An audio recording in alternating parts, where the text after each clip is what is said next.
this is the US left panel, so I actually assumed that the rest of you would not be interested in the US left because you have a larger and even more vibrant left here, but I'm glad you all made it out. My name is Bhaskar Sunkara, and I'm the editor and publisher of Jacobin. Jacobin was founded 8 years ago, actually 8 years ago this month in the US. At the time, it was being a socialist in the US, like one of my friends says, was equivalent to being in a Magic, the card game club. And he knew that because he was actually a member of both. And little did he know that socialism would be the club that made him cool. For me, one of the initial goals of Jacobin was to take the democratic socialist ideas that I had learned in DSA. I joined Democratic Socialist America, DSA, about 10 years ago. When I joined, there was 5,000 to 6,000 people. And a lot of what DSA was about then was a generational transmission of ideas from members that were in their 60s and 70s to the 1 or 2 young people that would come to these events and would come to chapter meetings. So a lot of what I conceived Jacobin was in a very defensive way. We'll keep alive some ideas, we'll try to make them accessible, we'll try to make them relevant, and hopefully one day in the future, 30, 40 years, these ideas will have a rebirth. That was kind of my mentality. And little did I know, thanks in large part to the people on the stage with me now, that socialism, democratic socialism, will once again be a vibrant force in the United States. And we're still struggling, like the ILP's manifesto, like the 30s said, for socialism in our time. And for the first 5, 6 years of Jacobin, I was thinking more about socialism in the next generation. So it's a very exciting period to be on the US left. Of course, in many ways, it's the good news is that it's the best time to be a democratic socialist in the US since maybe the 1970s. The bad news is it's still probably a pretty bad time to be a democratic socialist. It's still pretty difficult. I'll leave my introduction at that, and I'll introduce our panelists, starting with Lee Carter, who's a delegate in the Virginia House of Delegates. He's the only socialist in the House of Delegates in Virginia.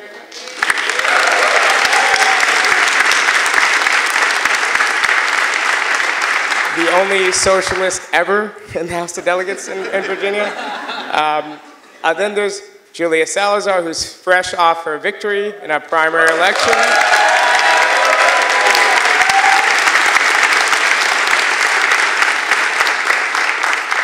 And Julia is an incoming state senator from New York, which is among the most important states in the United States. I would say the most important, but I just happen to be from New York. In fact, we're like 3rd. We're actually now 4th in population. People keep moving to Florida. I don't know why. People don't like the winter. And finally, there's Alexandra Rojas, who's the executive director of Justice Democrats. And Justice Democrats is the organization that played an important role in Alexandria Ocasio-Cortez's campaign. They kind of recruited her. They built a lot of infrastructure in the campaign, and combined with DSA canvassers and activists, led her to this upset victory that was all over the news. I was in India at the time with very sporadic internet and at times electricity, and the news, like people were asking me about it. So the news was really all over the place because the victory was over a long-time incumbent Democrat who many people thought would be leading the Democratic kind of caucus in the House of Representatives. So it was really exciting. She was also, she was a staffer in that campaign, and she was also involved in the Sanders 2016 campaign, the campaign that really revived a lot of the hopes of a left and a left populism and a democratic socialism in the United States.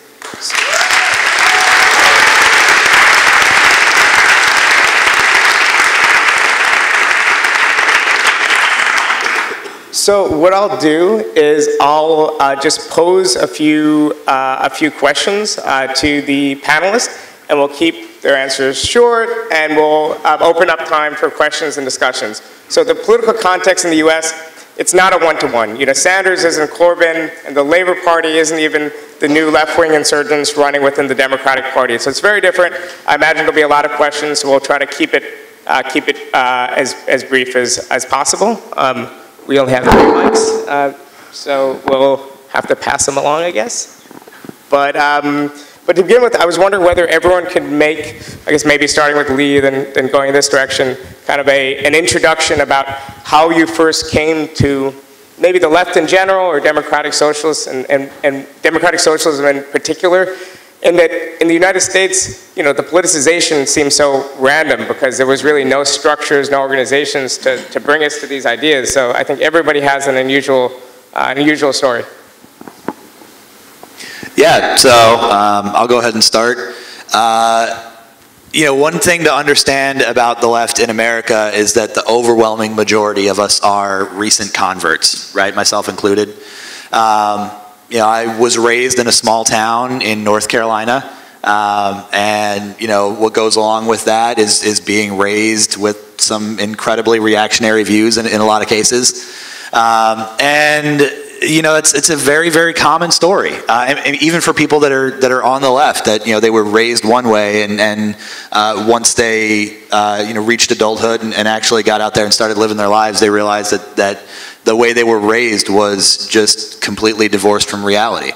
And so through my adult life, once I sort of got out from under the umbrella of my parents, I had considered myself to be a Democrat, but generally dissatisfied with the way that the Democrats acted when they were in power. I never really understood why things like the Affordable Care Act happened, right? We had, in 2008, we had a president who ran on a promise of essentially universal health care, and people voted for him in overwhelming numbers. They voted for Democrats in Congress in overwhelming numbers, and we got the Republican plan for an alternative to universal health care instead. Why did we get the Republican alternative when we clearly voted for Democrats?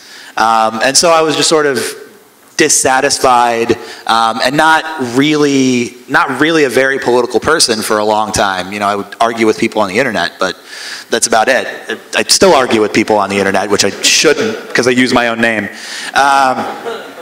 But yeah, I mean, for years and years and years, that was it. I would show up every couple of years, I would pull the lever and vote for Democrats, and then be upset at the status quo. And what really got me to start moving towards the left was a few years ago when I got hurt at work.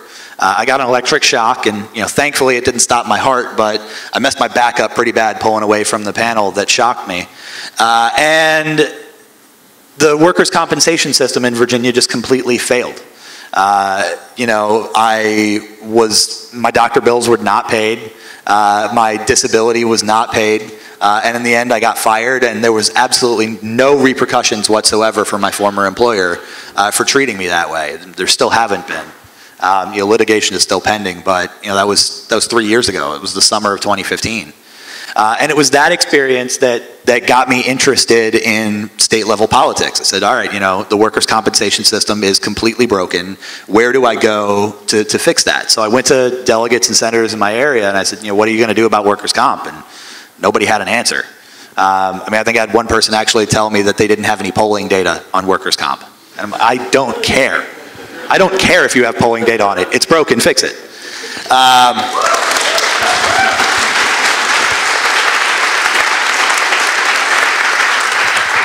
So that's when I decided to run for office myself. I said, if nobody else is going to do this, I will. And when I started running, I was still in that mindset of dissatisfied with the Democrats, but I didn't really have a framework to explain why. I declared for the November 2017 elections. I actually declared my candidacy on February 1st of 2016. I mean, we still thought that the presidential election was going to be Clinton and Bush. Like, it was a long time ago.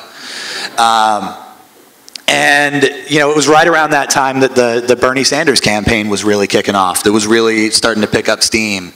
And here was this guy going around the country saying things that just made sense, like making clear, convincing moral arguments that the system we have is inherently broken, and calling himself a socialist. And I went, all right, let me go ahead and Google, what is socialism? And from there, I started reading sort of the canonical works of the left. I started reading folks like, Pierre-Joseph Proudhon and Daniel De Leon, and I started, watching some contemporary folks out there like Professor Richard Wolff. I started listening to his podcast. I started reading Jacobin magazine. Don't get too full of yourself there, Bhaskar. That it sort of, it was a process of self-education while I was running for office, of learning about this history of the political left that has been intentionally purged from American political conversations. Learning the history of state repression of the left in America, and the history of our incredibly violent, bloody labor wars that we had from essentially the 1870s to the 1930s. I just identified more and more and more with the idea that I am a socialist. And I started going to DSA meetings, I started paying dues, and what really solidified it for me was the attack on Charlottesville in August of 2017. That hit very close to home. I had comrades from my DSA chapter who were 400 feet away. As soon as that happened, I realized there was no turning back, right? That's when I realized that the system that we have, the discontent that capitalism breeds among people, leads to conflict like this. And if we don't move past capitalism, we will never move past this cycle of resurgent fascism and then beating that back and then it coming back again.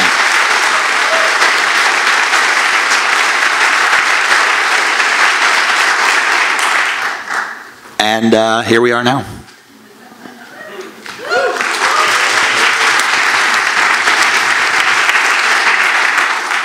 Thank you, Lee. That was really inspiring. On the other hand, I was raised in a conservative home in South Florida. My father was a Colombian immigrant and to an American mom. My family was not very politically active, but the ideas that I was exposed to growing up were very, reactionary, conservative. Fox News was always on this little TV in our kitchen, I naturally adopted those politics, even though I always, as I was growing up, kind of had this cognitive dissonance that these ideas, that this ideology was actually against my self-interest. As a worker, especially, that I started working when I was 14 and worked in the service industry through high school, ultimately went to college and I was a domestic worker, a nanny for a family, and I cleaned apartments to supplement my income, and it was through my lived experience as a worker and ultimately as an organizer around social justice issues and labor issues in college, in addition to receiving a comprehensive political education, that I eventually, I experienced this political transformation and a leftward shift that was steady throughout my time in college. My earliest organizing experience that I think really served to teach me what solidarity really meant, and played a big role in my political development was organizing my own building. I lived in an apartment building that was managed by a really abusive management company, didn't adequately heat the building in the winter, neglected to make really urgent repairs that myself and many of my neighbors had been waiting a really long time for. And eventually, I didn't have organizing training at the time, but I did a little bit of research and determined that we could legally withhold our rent, right? also known as a rent strike. But I didn't have the language for it at the time, and I just talked to my neighbors and my roommates, and I said, we're gonna withhold our rent in order to, have leverage and make the management company finally meet our demands. And we did that. And actually, after a few months, it took a few months for the management company to realize we weren't paying rent, which is amazing to me. Like, I realized I wasn't paying rent. But after a few months, they finally realized that we weren't paying rent, and we had to go to housing court. And I showed up to housing court with this folder of everything, just documenting all of the conditions in the building and our attempts to correspond with the management company. And we actually were able to force the management company to settle with us. We didn't have to pay back any of the rent, and they were forced to make repairs. And that was...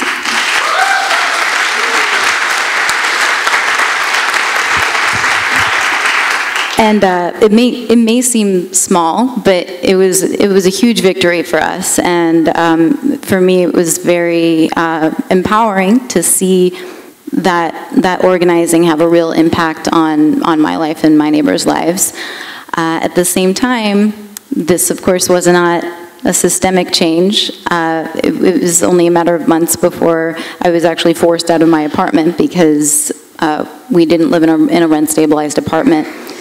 Naturally, they did not invite me to renew my lease, and so I was forced out. And it really was the first indicator to me, it's so important that we organize with our neighbors, but additionally, we need some systemic solutions to systemic problems like, the affordable housing crisis.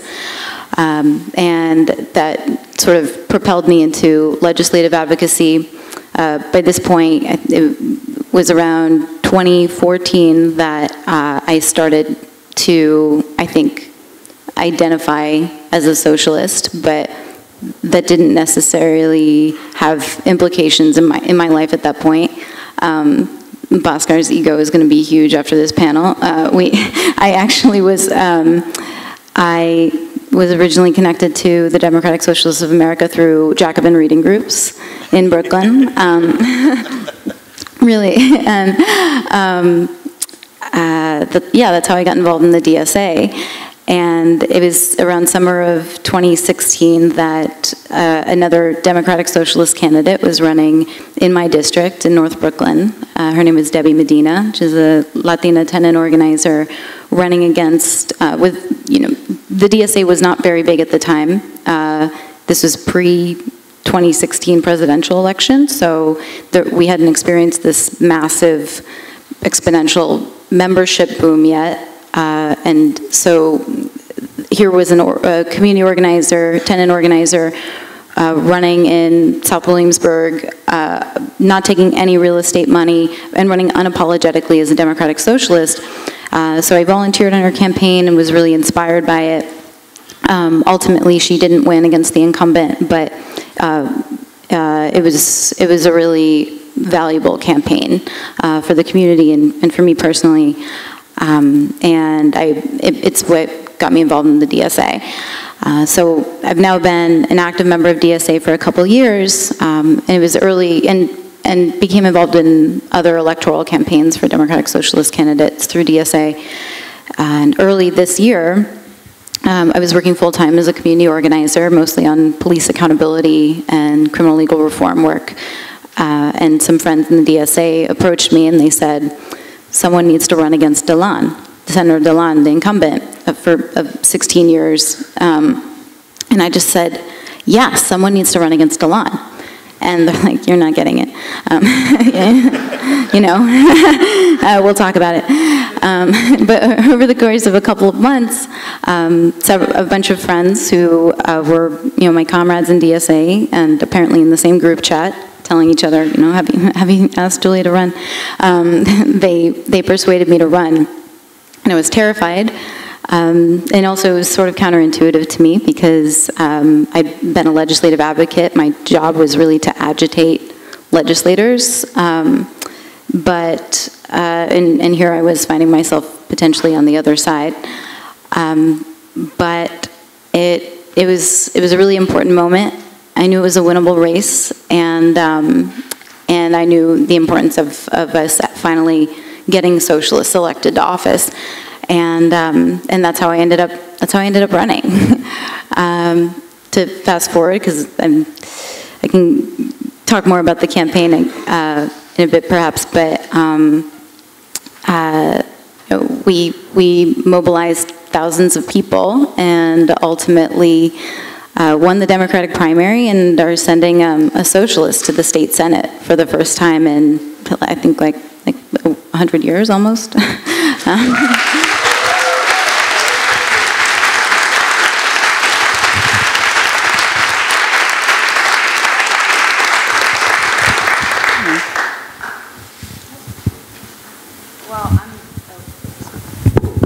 It's working, okay.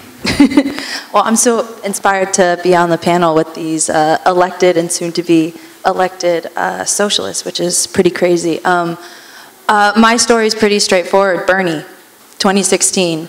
The term democratic socialism, and similar to, I think, the backgrounds of you guys, I was not necessarily apolitical, but I wasn't involved. The context of politics for me was to pay attention to see how it would impact my family, right?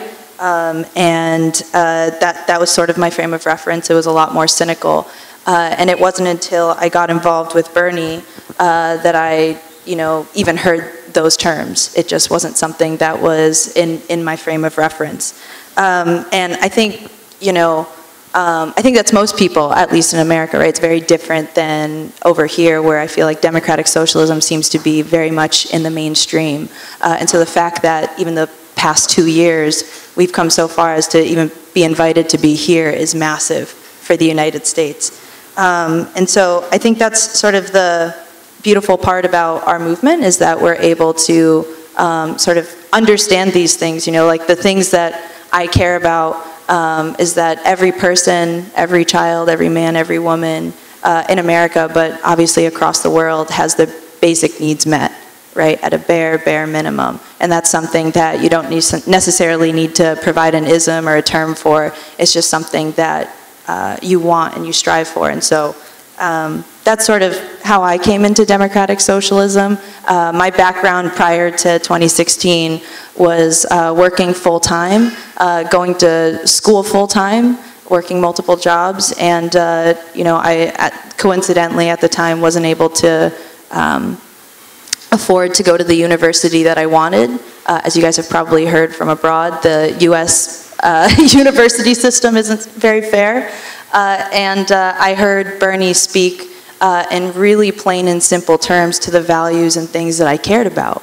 And I'm not going to lie, he was talking about free college. And that was something that at the time was really important to me, and the same thing with healthcare, right? We have the Affordable Care Act in the United States, but it's not enough. A lot of my family members fall between not being able to, they're not poor enough, right, to be able to get into the sort of base level of healthcare that we have in the US, and they're not, so they're sort of trapped in the middle. So those were some of the reasons why I got involved. It was Bernie, very simple.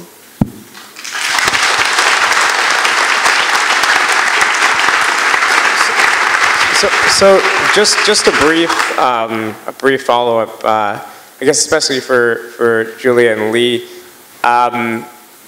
So we call our politics democratic socialism. But what would you say to someone who's saying, well, Bernie called himself a democratic socialist because that's what he started calling himself in the 60s in a different era, and he just hasn't dropped it because he hasn't dropped his commitment. But for a new generation, can't we express the same sort of moral and ethical ideas with a different word? And just in general, have you found it to be an uphill battle? Like, I imagine, I'm very close to your district, but in Brooklyn now, with it moving leftward and lots of young DSAers, but also with large immigrant communities, a lot of my family's West Indian, and socialism isn't that unusual. They're like, oh, you're not a radical, you're not a communist. That's their background. Is it worth the struggle, to use a word? Sure. Yeah, I think that the Bernie Sanders campaign really normalized the term socialism, or at least comparatively in the U.S., but it still is a little bit sensationalized. Maybe not. That's cool that your parents are like, don't think socialism is radical, but I found that usually, like when I was running as a Democratic Socialist, people, especially the press, when asking me about it, they assumed that in my overwhelmingly working class, pretty demographically diverse district, and with one of the biggest immigrant populations of any other district in New York City, they expected that people would be turned off by the term democratic socialism, maybe because it would be perceived as radical, but at least that it wouldn't be familiar. But that isn't what we found at all. In knocking on hundreds of thousands of doors, we found that people were really unfazed by the term democratic socialism, and what was more important to people was that we were having meaningful conversations about the issues that affect people's everyday lives, that we were talking about healthcare, about universal healthcare, finally having single payer across New York State, making that a reality, saying that housing is a human right, and fighting to expand rent stabilization, fighting to end cash bail. All of these are really popular policies, and I consider them to be democratic socialist policies, and that was what really resonated with people. And so I think that increasingly in the public discourse and among the electorate, people are recognizing democratic socialism as fighting to create the world that we all know is possible, in which all of us are living in dignity and empowered not just to survive, but to thrive in our society.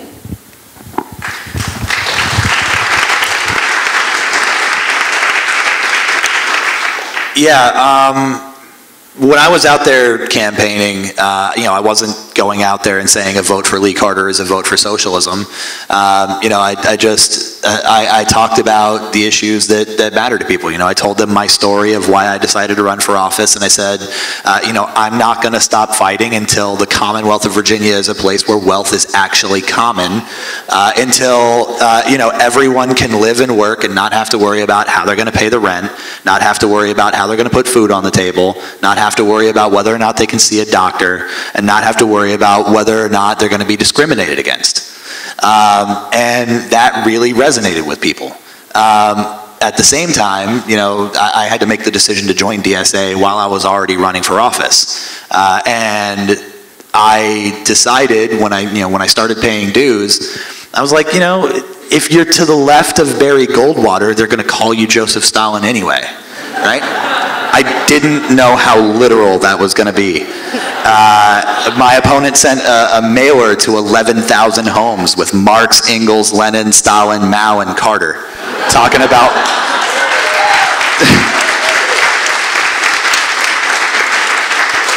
and it was just talking about my healthcare policy. Because, that's what people remember Stalin for, right? The health insurance. But... I'm a member of the Democratic Socialists of America because I think as an organization it represents, the most powerful force for left politics in the United States. But I do actually take exception with the term democratic socialism. I don't refer to myself as a democratic socialist. I'm a socialist because...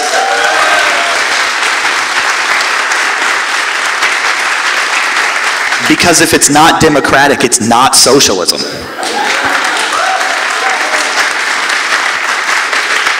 And so, part of what I'm doing is using my platform to tell people that the two most intentionally misused words in American politics are capitalism and socialism, right?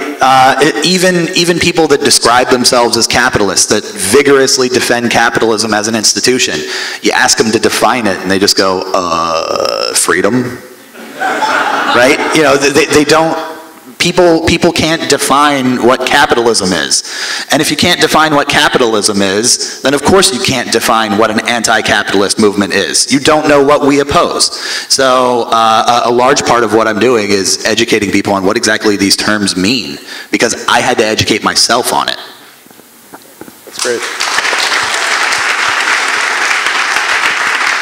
So I was going to ask a very generic question about the relationship between electoral movements and kind of building social movements, but obviously your answers and introductions all kind of showed the way in which these campaigns are very much interlinked with things like tenants' rights, the broader struggle for voting rights, and so on. So I guess I'll just skip that question.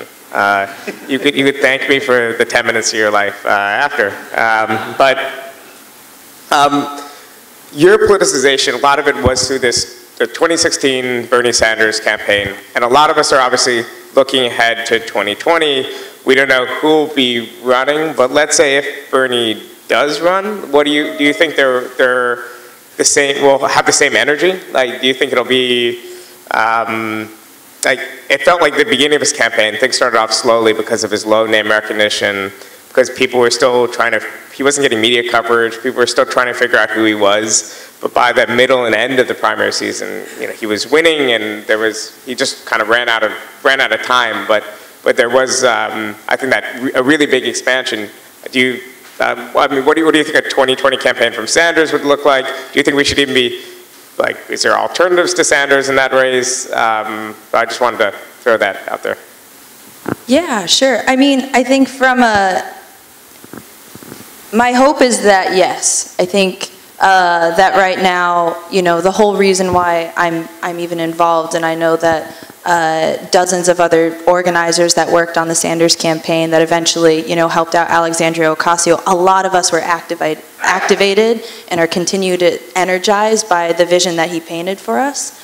And so my hope is that if he were to launch into a presidential campaign, he would have that same energy. However, the context is different, right? Right now, we sort of have this, we call it the 2020 Caucus. Everybody's running to the left. It's not just Bernie. It's people that are sort of these neoliberals disguised as progressives like Kirsten Gillibrand and Kamala Harris, Cory Booker, and Elizabeth Warren, also another progressive woman. So it complicates things, right? It's not that, you know, when Bernie jumped into the race, right, he wanted to stop a coronation of Hillary Clinton. He was the only candidate in that primary.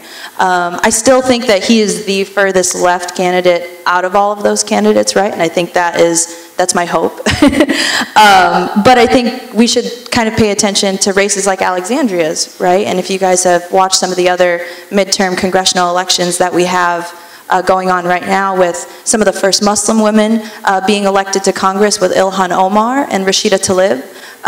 We have Ayanna Pressley, who's going to be the first black woman to represent the state of Massachusetts to the congressional delegation to the US. And so people are also thirsty, I think, for not only progressive leadership, but diverse female leadership. And I think that's something important to acknowledge too.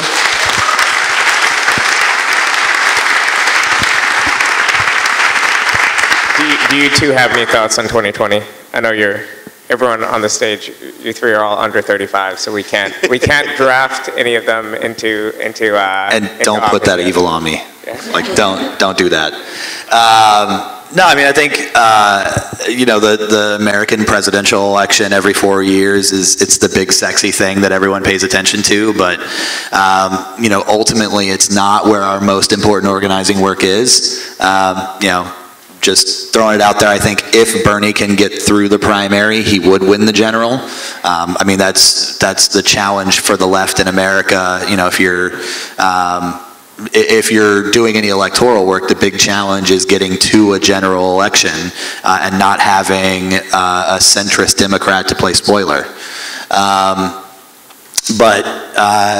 You know, having a president that describes him or herself as a socialist would be great, but you know, it's the cherry on top. It's not where we should be focusing our efforts. I think we need to focus primarily on state and local elections because, you know, the overwhelming majority of the barriers to all of our other organizing work that the right put in place over the last 70 years were put in place through the right organizing for electoral politics at the state and local level, right? So that's where you've got all sorts of, you know, horrifying labor laws that restrict what unions can do, that restrict you know, our ability to organize in the workplace. You know, at the federal level, there is some that can be done there. Like we've got Taft-Hartley, which prohibits sympathetic strikes in the United States.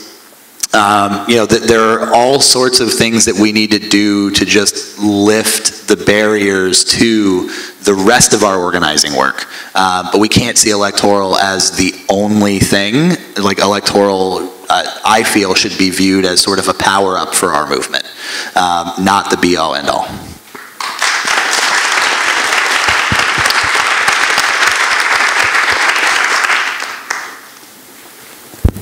Yeah, I don't have a lot to add about the possibility of Sanders running again in 2020, but and would echo what both of you said.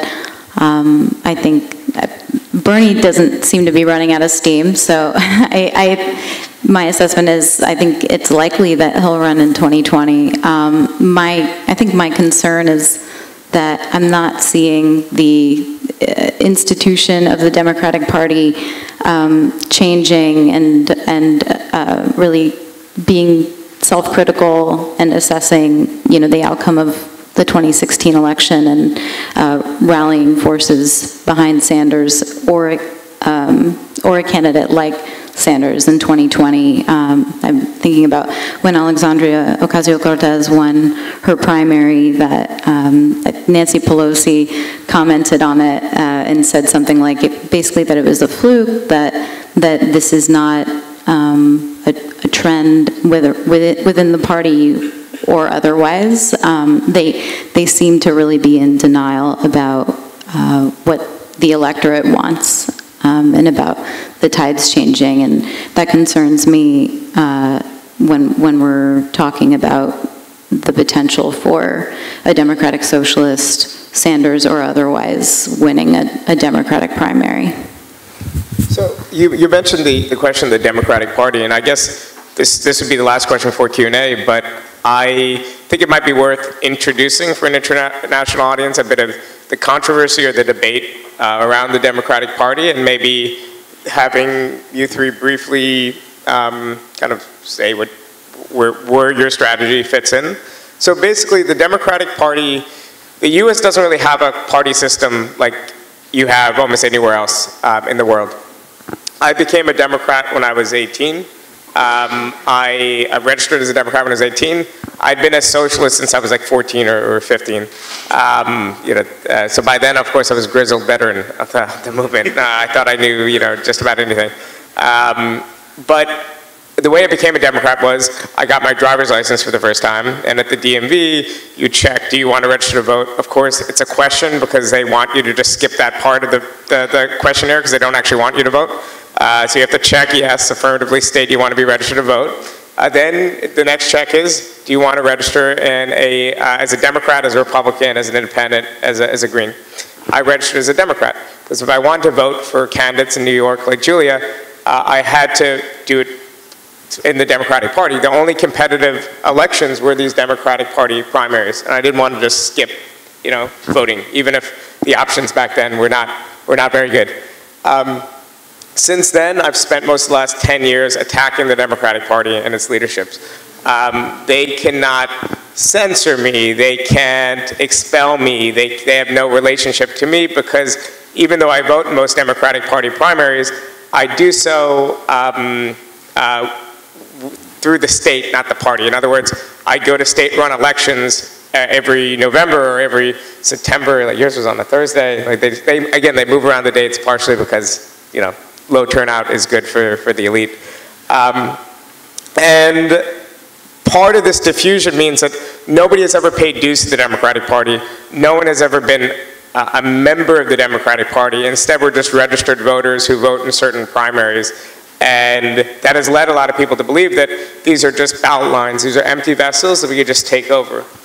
And there's a few different perspectives on the left. The first one's the old perspective of people on the far left who for years, there's been groups that used to do kind of a rhyming slogan that explains their position, which is say no to the elephant, no to the ass, so the Republican Party, the Democratic Party, build a party of the working class. So of course, in principle, that sounds like a great idea, but it's kind of been a dead end. So that's a third party break approach. Then there's an approach of saying the Democratic Party is largely about line. We could use the primary process, elect officials, take over the party, and realign it further to the left, which is, I guess, probably the approach favored by a lot of Justice Democrats, and a lot of the gains recently in elections have been with that approach. And I guess a third approach would be the idea favored by some of these new DSA candidates and others, which is we're going to use the Democratic Party primary processes to get a platform to talk about our ideas, and we're going to try to develop like a common point of principles, like things we agree with, and we're going to try to way to connect candidates together and hold them accountable to a broader movement, to a real membership organization, to maybe in the future affiliated unions, so essentially creating a party, where there is no party. And I guess those are the three main approaches, and I'm just wondering if the three of you could comment on what your perspective is on the, I guess, on this debate, on the strategy kind of debate we've been having in the US left over the last couple of years.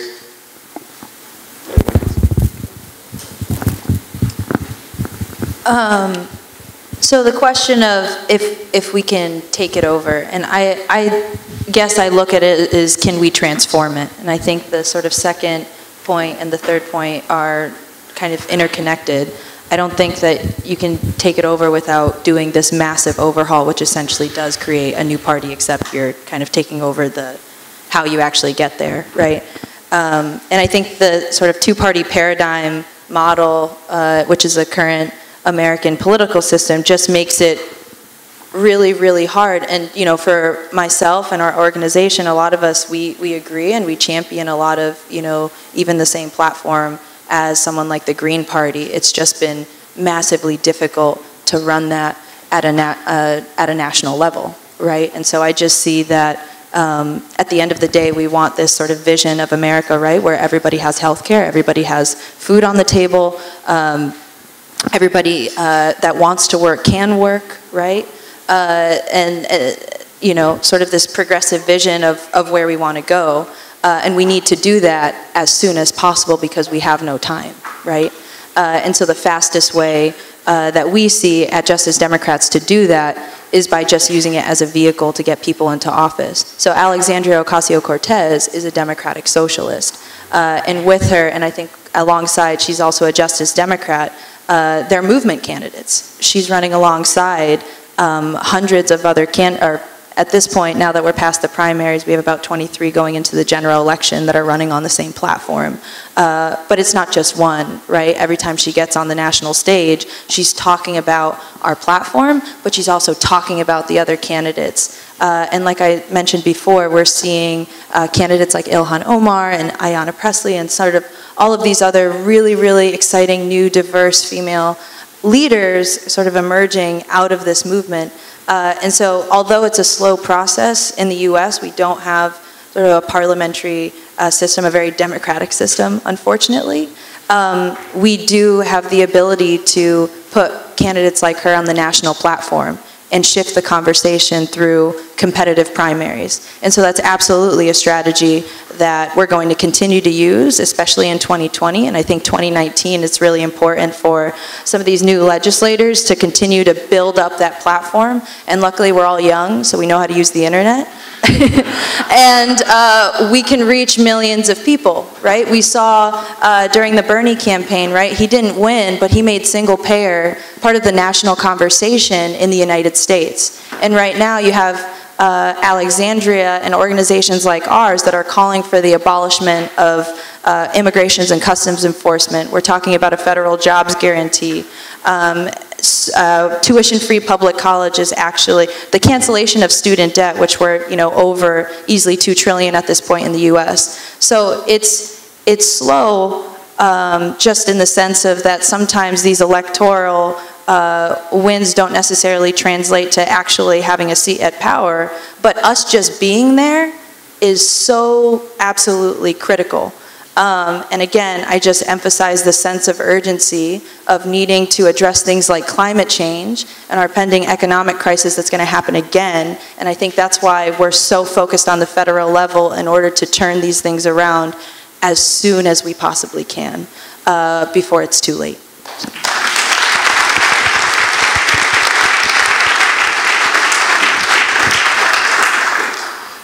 Yeah, so this is one of the defining questions of the left in America today is, first of all, do we participate in electoral politics? And second, how? If we're going to, how do we do it? And I think, for an international audience here, one of the really important things to understand is that, America's ballot access laws are the most restrictive in the world. We have a first past the post ballot system that naturally breeds a stagnant two-party system, where you just get this pendulum swing between, pro-business Republicans that don't care if your kids can eat and pro-business Democrats that at least say they care that your kids can eat. And, you just keep going back and forth. Like, people are dissatisfied with the Republicans, they vote for the Democrats in a wave. The Democrats are in for a while, people get dissatisfied with them, they vote for the Republicans in a wave. Just back and forth and back and forth. But it's a consequence of our ballot access laws and the way that we actually count the votes. So I think that ballot reform and ballot access reform need to be very important parts of our movement to enable the kind of electoral politics that will really amplify the message of working class movements. Because, unlike a parliamentary system, in a parliamentary system, everybody, you go to the polls, you vote for whatever party you think best aligns with your values, and then, after the votes are tallied, the seats are assigned, and the parties come together and form a governing coalition if none of them have a majority, right? But in the US, each individual candidate is forming their coalition before the election. Right, so there's nothing in the Democratic Party's bylaws that says it's explicitly a capitalist party. It's not a socialist party either. It's just sort of, it's there. The only thing required to be a member of the Democratic Party is you have to believe in the values of the Democratic Party. But what the hell are they? So I am a member of the Democratic Party, as well as a member of Democratic Socialists of America, which is an issue organization, not a political party. And my coalition was a coalition of socialists and trade unionists and environmentalists and folks that are involved in social struggle for social justice. I was able to put that coalition together because I had that Democratic Party's ballot line. I think that is, at least for right now, that's exactly how we're going to see electoral success, is by entering into the Democratic Party and saying, we're here, we are a force that you must reckon with. In fact, just step out of the way and let us lead, because we're the only ones that can beat the far right.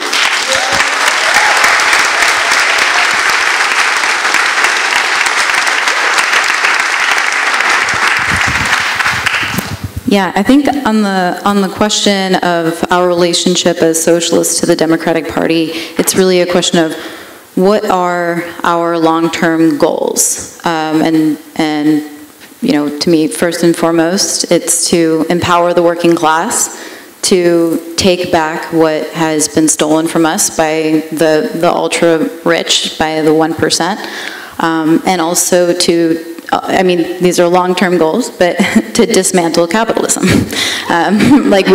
We actually, and so I think we have to consider that when we're talking about what our relationship is with the Democratic Party. I ran as a Democrat. The vast majority of registered voters in my district, in my overwhelmingly working class district, are registered Democrats, and so if I ever wanted to represent them, and if I want our movement to gain power, then it was strategic and necessary for me to run on the Democratic Party line. I don't think that this is like a strategy that should be universally applied in the U.S. Obviously there are other cities and other places where you can run as a socialist, or at least as a third-party candidate, and run a completely viable campaign, and that's great. Because I think the two-party system de facto disenfranchises a lot of people, and as a socialist, I don't want to perpetuate that. But yeah, I think for me, it's what is strategic, because as Alex mentioned, our political parties in the U.S. are totally different. No one really has like this affinity for the party. You register and can vote as that party in primaries, or in my case, you run on the party line, but it's not a membership organization. It's not a grassroots organization, and so we shouldn't. I guess I think that it could be a secondary goal to reform the Democratic Party, but it shouldn't be our primary goal. In my opinion, I think that what we really want is, through some means, and it could be creating another party, right? A truly working class grassroots party, but doing that, simultaneous with the electoral work we're doing, and the work outside of electoral politics that we're doing to build a working class movement and a socialist movement. So yeah, it's much more complicated in the U.S., partially because we could have had a Labor Party in the 1890s. We could have had a Labor Party in the 1920s, maybe. Even by the 30s, it was probably too late. So we're living in this alternative reality where, imagine where you were all disgruntled socialists trying to organize in like the liberals. I mean, this could have happened, right? Defeats, it's almost like random, right? If you lost key battles in the formation of the Labor Party, then those defeats were kind of cumulative, and there was never a Labor Party. This could have been an alternative, reality, but luckily for you, it is not. So we're gonna take some questions, and yeah, everyone raise their hands. I'll try to keep track of who had their hands up and try to get to you, obviously. We'll try to get to everyone. How about we start in the front with you? So my name's Andre, I'm from Oh. So yeah, I'm from the Labour Club at Imperial College London. I had a question for you guys, especially from New York, about the outcome of the gubernatorial primary, and sort of specifically how at the state level, when sort of the establishment side of the party is in the ascendancy, as in certain CLPs, and in this country, the establishment side of the Labour Party is in the ascendancy, what can be done to sort of win in those races? We'll take another question. See, how about you? Black hair, your hand up right there. Yep.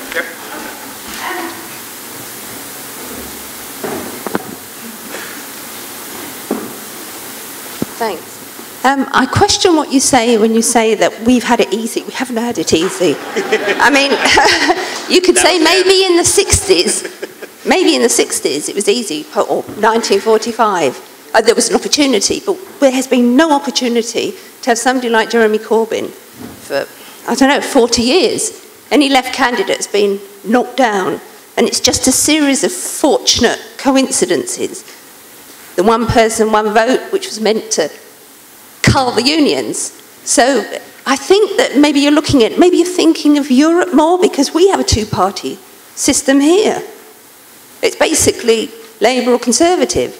And you need, and also I would say, I actually agree with you, so I can't remember your name, but I agree with you that you need to fight through the major party, and you will have an opportunity. You had an opportunity with Bernie Sanders. We have an opportunity once in a lifetime with Jeremy Corbyn. So, yeah, maybe look at how you think that we got where we got to, and don't think you can't get to where we got to. So we'll take...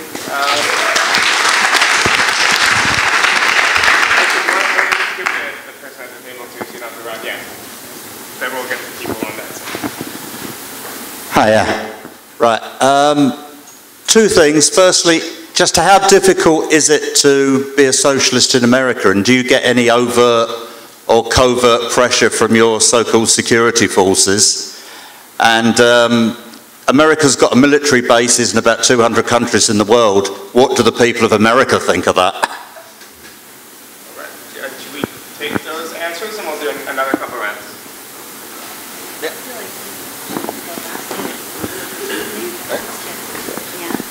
The last question?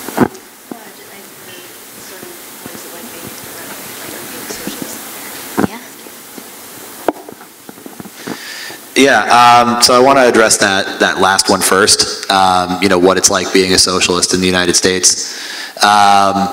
Yeah, we do still face some fairly significant state repression. They're not, you know, targeting us for raids anymore, which is nice.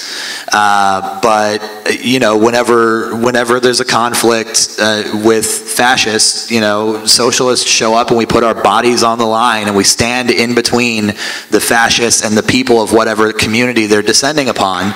And the police, every single time the police have their backs to the fascists. That's just a fact. I mean, you can look at any video, any picture of any conflict between the left and the extreme right in the United States, and the police are always combative with us and never as combative as they should be with the fascists. So, you know, there still is an element of state repression there. It is not as significant as it used to be, but it's definitely still there. As to the question of, you know, what Americans think of how many military bases we have overseas, I think this is a question of imperialism. Frankly, most of the American public just doesn't even know, which is amazing. I mean, you have members of Congress that can't even get a straight answer from the Department of Defense on how many military bases we have, right? I mean, it's somewhere over 900, but is it 1,000? Is it 1,200? Is it 1,500? Like, no one really knows. I mean, even the people who are voting for these things don't even know how many we have. So, you know, I think that the structure of American foreign policy is really set up to take, you know, poor and working class people from impoverished areas in the United States. Like, I mean, I'm former military, right? You know, places like where I grew up. Entice them into enlisting in the military, and then taking their best intentions and stealing that time of service that they've volunteered for away from them, right? Stealing that away from them with a foreign policy that doesn't value human life, with a foreign policy that puts control of the global South above human dignity. And we absolutely cannot continue that, but a large part of combating that is educating the American public on it, because people just don't know that it's happening.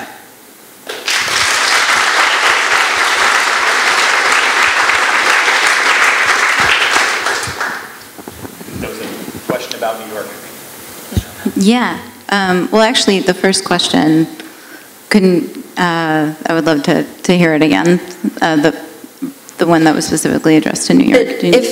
If I heard you correctly, I think it was, how do you basically go up against the New York political machine, especially looking at races like Cynthia Nixon's? Is that right? Yeah. Yeah, definitely. What Cynthia Nixon did in challenging Governor Cuomo, I think, was really inspiring and significant despite her loss.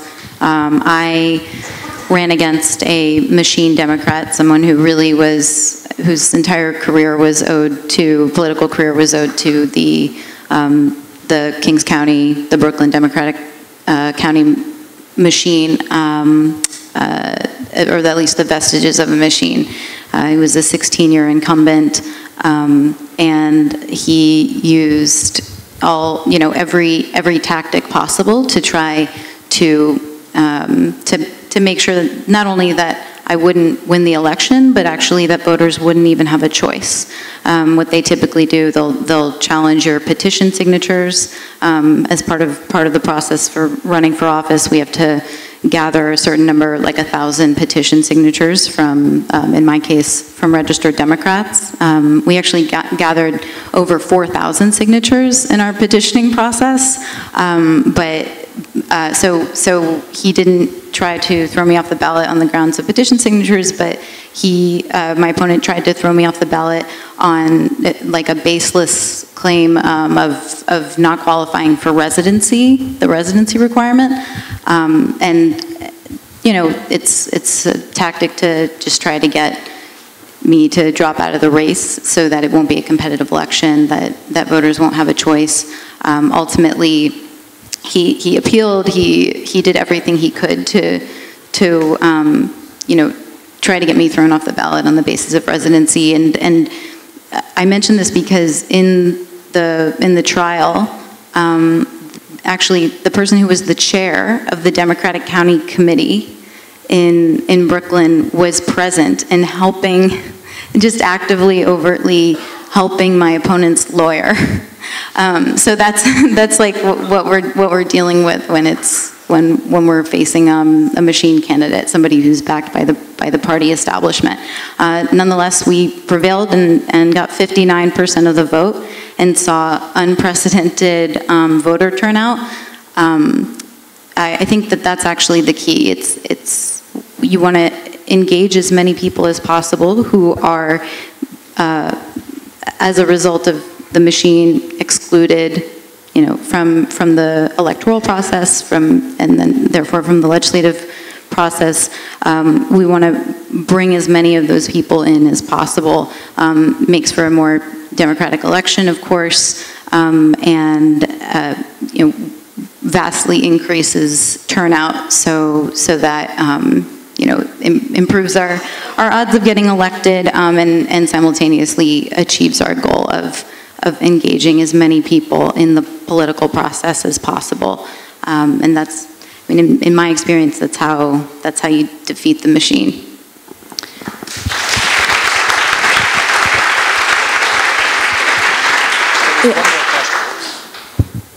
Was it more of a comment or was it a question? Yeah, I just don't remember what that second question was. Sorry, I can address it. I think basically the difference is in the US we don't even have a membership organization. So the difference being you could have a leadership race and you could actually get Jeremy elected and have one thing to galvanize. Then now you have the struggle of actually fixing, you know, using that base to reform the rest of the party. In the US, without actually having a membership party, without having things like CLPs and whatnot, it's very hard to even see what structures we're supposed to be taking over. And that's what makes it, I think, even more difficult. Yeah, and I just really quickly want to address your question of sort of how do you go up against the New York machine, because I think what happened here in 2018 electorally in New York was so interesting. We had Cynthia Nixon, we also had we had Working Families Party did an amazing job of supporting like a whole slate of candidates statewide, right? And Alexandria, you know, even what's interesting about her opponent was that her opponent was actually the Queen's party boss, and so actually had a say in his own endorsement and had massive influence in actually funding all of these institutions alongside Andrew Cuomo.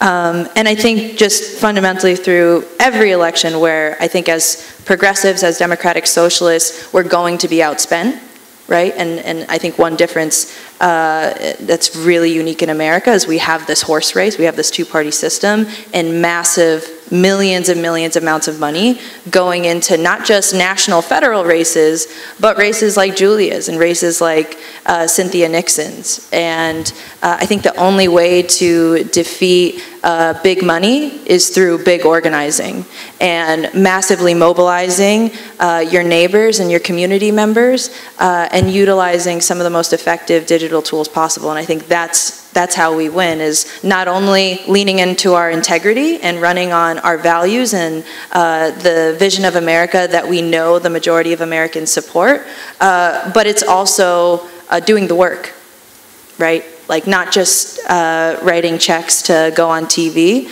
All of that is important, but it's more important, I think, to reach as many people that are going to be your voters. And actually, what we did in Alexandria's race, in addition to identifying, was bring new people in, right? Bring young people in. And we still, as a Democratic Party, have a lot of work to do there because we've abandoned communities of color, women and young people for a really long time. And so there's nothing, I think, that we can do that is more important than organizing our communities.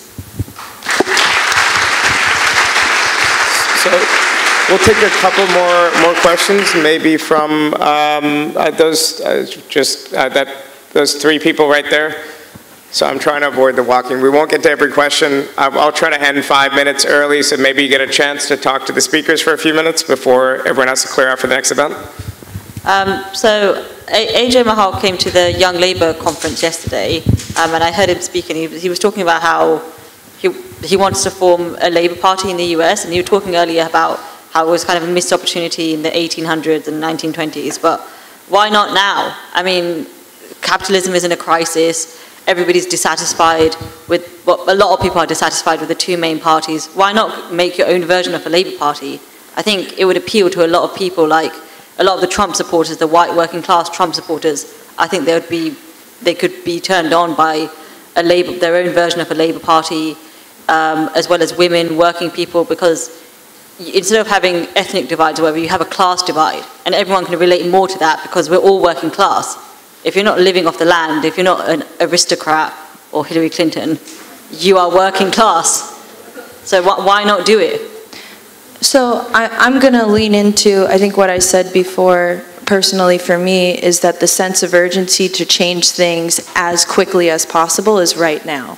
And unfortunately, though I completely support the efforts, and we've even championed some of the policies and the ways that third parties in the United States have existed before, and they can exist at the federal level, they just haven't been able to do it at a national level. And when we have millions of people not only suffering but dying because of a healthcare system that is completely broken, it's just the fastest way to get things done. And, you know, in my opinion, I think class and race do go hand in hand, because I think people's experiences are absolutely important. They're frames of references of how they view the world, especially when you've been sort of not only having this economic barrier, but this racial barrier as well, at least in my experience, is largely important. Let's take this to Hi, so I'm a member of DSA in San Francisco, and like a lot of people in DSA, I found DSA through Twitter. Twitter's been really cool because I can follow people like y'all. However, the discourse on Twitter is just garbage. People treat each other terribly. To the point where people I've met here have said like, oh, DSA, I followed it on Twitter, it seems very divided. It seems like the left is very divided. So my question is, first, is the American left actually that divided, or do we just have a terrible discourse, and do we have any way out of the discourse problem on Twitter? And there was another hand up. Yeah, thank you all for speaking. As an American who's grown up and lived all my life in Europe, it's really inspiring to see. I wanted to ask a question about the rise of the far right, and I really appreciate what Lee was saying about how the security apparatus constantly will defend far-right protesters and stuff. But I just wanted to ask if you could expand a bit more on how the left should be reacting to the rise of the far-right, and what can be done on a local level and also an international level. So actually, let's take a couple more, and then we'll have one final round of responses. There was someone to the right.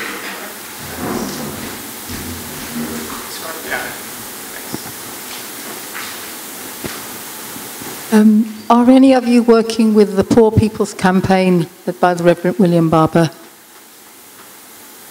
in the US? And in the back over there.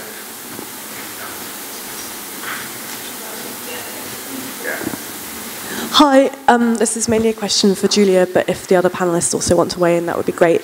I'm from the Decrim Now campaign, which you've already endorsed, and we're really grateful.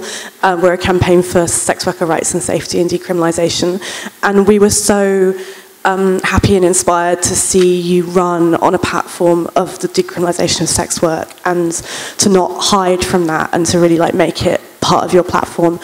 And we just wondered if you wanted to speak a little bit about the importance of decriminalisation and why that should be part of the platform for the left. So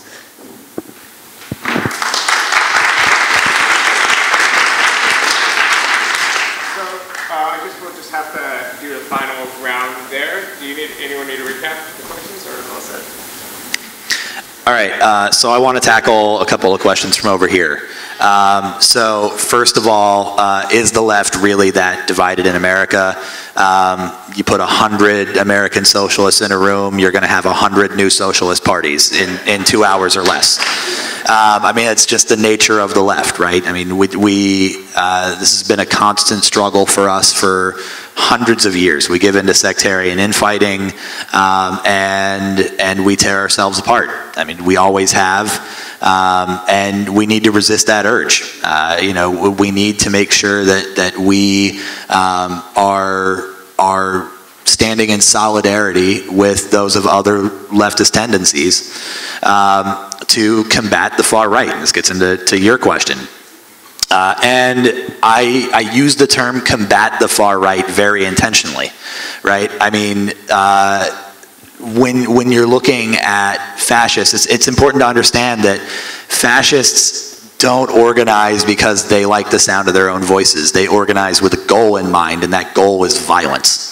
So, you know, mutual aid and community defense is absolutely something that we should be prioritizing on the left. You know, we need to work together across sectarian lines, across organizational lines, and make sure that when the fascists come to town, they just see a wall of humanity staring them down everywhere they go, every street they turn down, every corner, every park. They need to know that they cannot assemble anywhere without seeing us standing in opposition.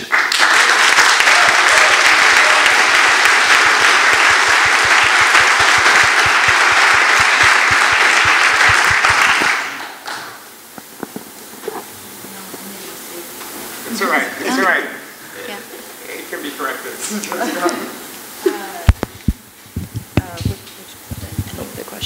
Julie, why don't you? I can even, yeah, I'll speak to the question on decriminalizing sex work. And thank you for asking that. I'm really excited about Labor's campaign on this. And to first speak to the significance of it locally, where I was just elected, and then in the broader movement. I was approached during my campaign by a sex worker advocate about more explicitly advocating for sex workers and incorporating it into my platform. One of the biggest demands, you know, it's a series of policies, the goal ultimately being full decriminalization in New York. But it's a set of several policies. There's a charge in New York referred to as loitering for the purpose of prostitution. It has a devastating effect on our communities. 94% of people who are charged with this are Black women. In the neighborhoods in my district, and maybe this will be meaningless, but it's North Brooklyn, includes Bushwick, where I live, and East New York. These neighborhoods have the highest rate in the entire city, in all of New York City, of people being charged with this offense. And yeah, it has a devastating impact on people, and is clearly just deeply discriminatory. You know, sex work is work. Sex workers' rights are human rights, are workers' rights. As socialists, you know, again, a main goal needs to be to empower the working class, and to unite the working class. And in order to do that, we need to recognize the labor of sex workers. And as people who actually, whose labor is, of course, undervalued. And yeah, so I had an advocate approach me about it in order to incorporate it more clearly into my platform. And people, I think, expected there to be more backlash about it. You know, this is, again, in the same way that running openly as a socialist, there was this perception that it was like really sensational, but this is, you know, voters, yeah, the electorate in my district, everyone, it was very clear to them, I think, that that we need to, if not fully decriminalize sex work, which of course I support, but maybe people still need to come around to, they recognize the harm that that so harshly criminalizing sex work is having on our communities. I really hope that people will see through my campaign and our victory, and through other candidates as well championing this, that not only is it viable, but it's just the right thing to do, and we.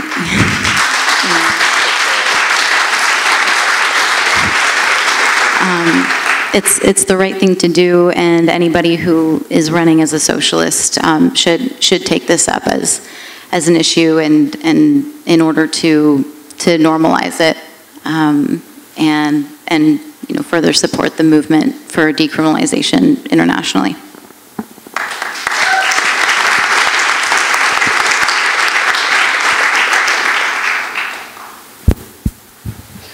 To briefly comment on, I think the woman who brought up the Poor People's Campaign, I'm not, unfortunately, not as tapped into that movement, but Reverend Barber is an absolute force on the left in American movement building, and is basically picking up where Martin Luther King Jr. left off right before he died, uniting economic, racial, social justice movements across America, and starting a movement to sort of do this moral revival back in the United States. So I don't know if you guys have as much any more information on it, but to my understanding, that's what it is. And I know Alexandria participated in it, and I know lots of people throughout the U.S. do. So.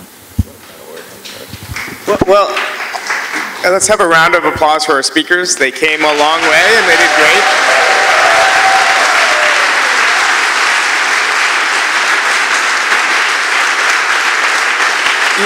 You know, there's the old joke about, you know, when Americans go abroad, we often have to pretend to be Canadians because we don't want to be associated with U.S. foreign policy, though. Honestly, Canada's kind of an imperialist power, too. But I now feel more proud to be, by accident of birth, born in the United States, by just being, you know, on this stage with these three great organizers and thinkers. And I hope you get a chance to chat with them briefly. We do have to clear out. Thanks to the World Transform organizers, who are extremely competent and running around constantly, partially because I'm always adding logistical challenges to them. We do have Jacobins available for sale. Those issues are $5 each. We have Tribune, a magazine for sale, which just relaunched. Subscriptions are £20. Actually, the Jacobins are £5. If you don't have US currency, it's okay, so just £5. All at that table, please grab a copy. We also have an event tonight, right here, I believe, at 7:30 with John Luke Melanchon from Francis and Me, and with John Trickett. It should be very good. I imagine it'll be very packed, so try to get here early. All right, thank you.